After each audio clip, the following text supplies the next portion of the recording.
Hey guys, welcome back to my channel. So today I wanted to do a tutorial for you guys.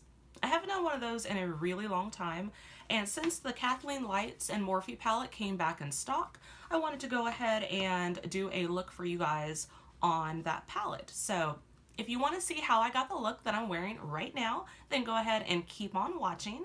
Also, if you're not a member of my YouTube family, definitely subscribe and click the little bell on click the little bell on my channel if you want to be alerted every time I have a new upload. So if you want to see how I got the look I'm wearing right now, then keep on watching.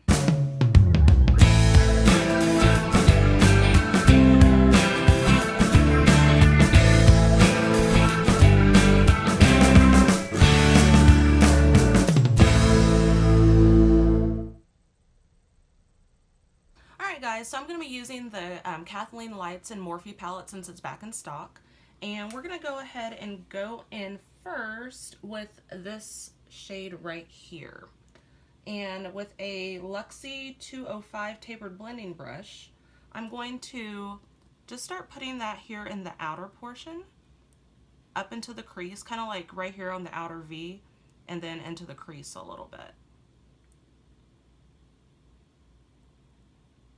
And just blend it, blend it, blend it.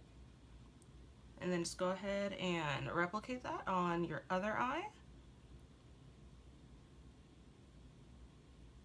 And I already taped my eyes off. You don't have to if you don't want like a crisp line, or if you can do a crisp line without tape. But I just find it a lot easier than having to go back in and clean up anything with makeup remover or wipes or whatever, concealer. It just kind of gives you everything you need all in one step instead of having to go back in. Okay, so after I have done that, I'm gonna go in with a smaller, semi-smaller brush. This is an Eco Tools, no name, well the name is rubbed off, I'm not really sure what it is. I think it might be Eco Tools highlighting brush, but I use it for blending. I'm gonna go into that same color right here in the inner portion of the eye, not directly in the tear duct, but right here above the tear duct into that crease. And we're just going to build that color up a little bit right here and bring it up a little ways, leaving the center part right here blank. We're not going to put anything there yet. Okay, and then go ahead and do the same thing to the other eye. This is going to require a lot of building and blending. Don't go in with too much product from the very beginning, because if you do that, it's going to look like you got beat up, like you have a black eye forming with putting the shades like right here. So you definitely just want to use a little bit at a time and just blend until you get the desired look that you're going for with the first shade. So I'm going to go back into the outer corners just a little bit. Just a little bit.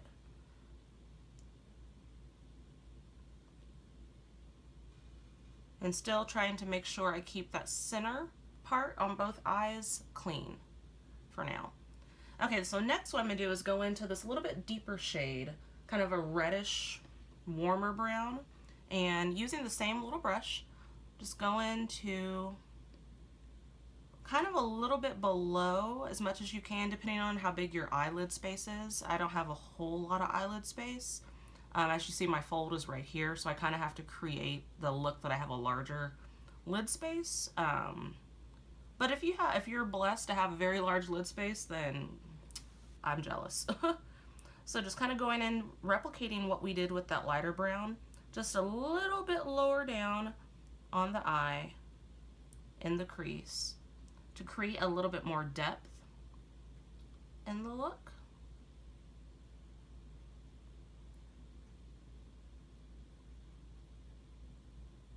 And then we're going to go into the inner corner, very gently dab that brush in there. If you have a smaller brush than this, you can go in with a smaller one. But for all intents and purposes, I'm just going to use this brush because it's easy for me right now. But definitely if you have a smaller one, smaller blending brush, that would be easier to get into that inner portion of the eye. And believe it or not, all the brushes that I have, I do not have a really teeny tiny small blending brush, surprisingly. You could probably use a pencil brush if you choose to. If you don't have like a small actual blending brush, a pencil brush would work, and I do have those. But this is fine for me right now. After all that is blended in, I'm gonna go in with a third shade in this kind of baby pukey poopy mustard color. I'm actually gonna clean my brush off a little bit with my Veramona by Sephora Color Switch, and go into the baby pukey poopy mustard color and kind of just put that a little bit on top of what we've already kind of laid down, just to kind of give a little bit of warmth to the top of that look. And then same here, we're just going to put a little bit, kind of up a little bit higher.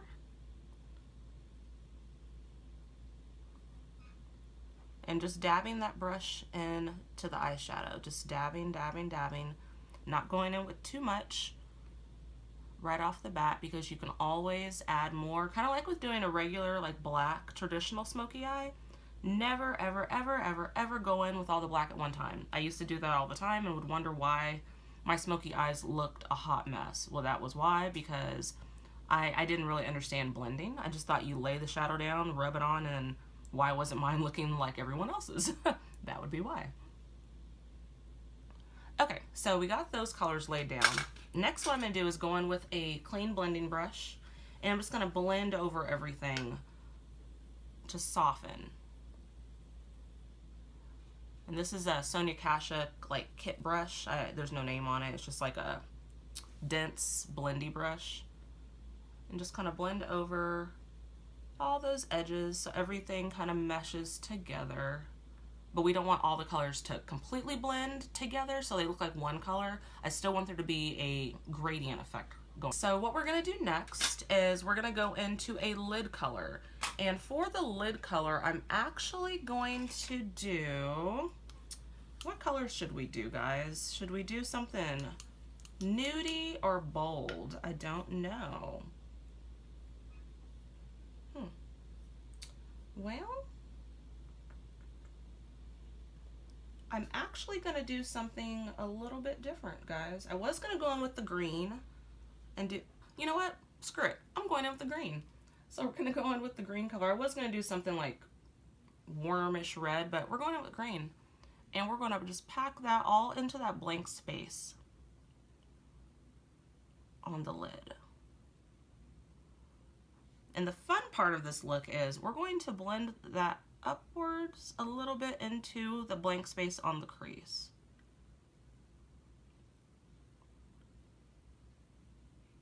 Now, if you have a larger like eyelid spot, you might not have to go all the way up onto your crease like I'm doing. But I like it for those of us who have slight hooded eyes. It kind of makes the eye look a little bit bigger. Makes it look like you have more lid space than you actually have, and it creates just a different kind of look.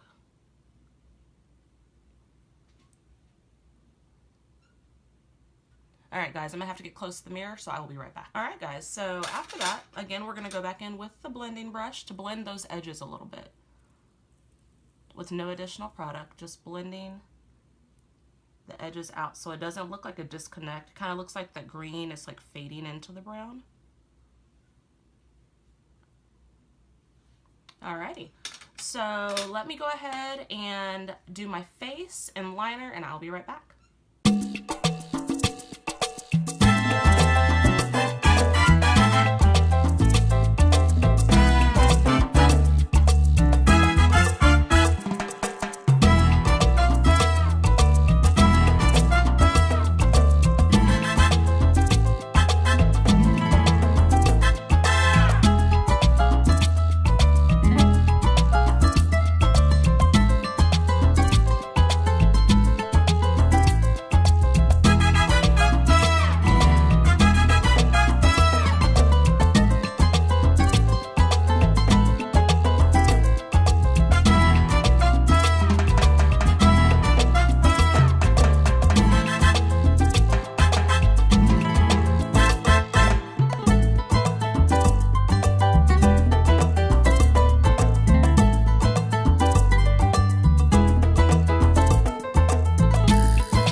Okay guys, so this is the finished look. I'm going to take my glasses off so you can see. Fun turquoisey green eye, like halo-y-esque eye with brown glitter eyeliner. Paired it with like a pinky neutral lip. And I really enjoy how this look turned out. I hope you guys enjoy the video and I will see you in my next one. Bye!